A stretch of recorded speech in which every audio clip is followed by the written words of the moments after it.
আমরা দিদিকে জিজ্ঞাসা করেছিলাম যে দাদা যে জামপোতাতে আসবেই, এতটা আপনি শিওর হচ্ছেন কি করে? হ্যাঁ, আসলে কি গায়ের মেয়েদের বিরক্ত করলে গায়ের লোকেরাই তো আমাদের ছিঁচবে না যদি দাদা না আসে। হ্যাঁ, তো দিদি বললেন না না, কোনো চিন্তা নাই, দাদা ঠিক ওখানে আসবেই। ওই খেজুর পোতায় লোক ফিট করা আছে, কুমির খোলায় রাস্তা কাটা হবে, এই লাইন বসবে, জলের লাইন, সেই জন্য রাস্তা বন্ধ। তো সেই লোক ঠিক মতো ম্যাপ এঁকে ঝুঁকে দাদাকে একেবারে জামপোতা দিয়ে পাঠিয়ে দেবে।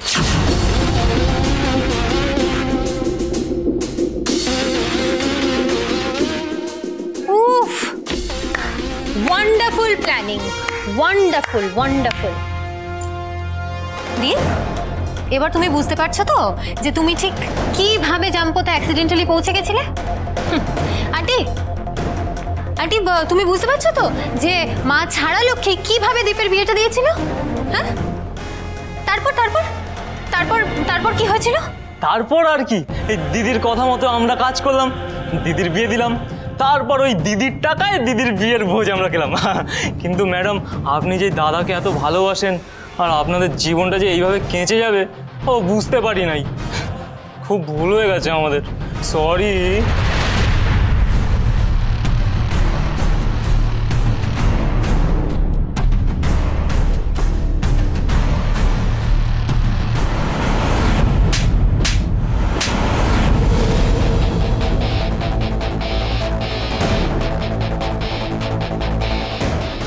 সুর করে তোমার সরি বলা আমি বের করছি, বুঝে গেছি আমি।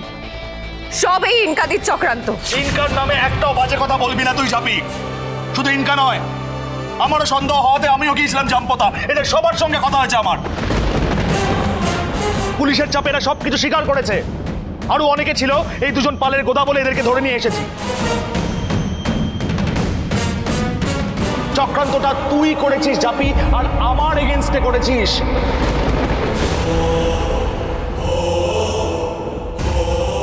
তুমি এদের কথায় আমাকে অ্যাকিউজ করছো, বলছো আমি তোমায় ঠকিয়েছি। এদের আসল রূপ তুমি জামপোতায় দেখোনি? এরা নেশা করে থাকে, তুমি দেখোনি? এদের ভাষা শোনোনি?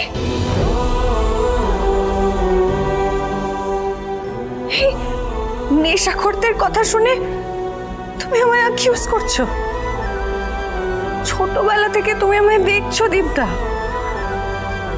তারপরেও তুমি তো ভাবতে পারলে যে আমি জামপোতায় গিয়ে এত কাণ্ড করার মেয়ে?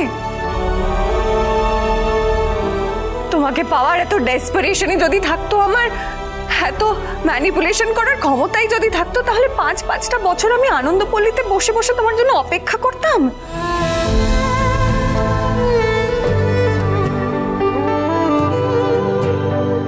তোমায় ফোন করে, মেসেজ করে, ভিডিও কল করে এমনভাবে তোমার মন জুড়ে থাকতাম যে ইনকাদি তোমার জীবনে ঢোকার সুযোগই পেত না।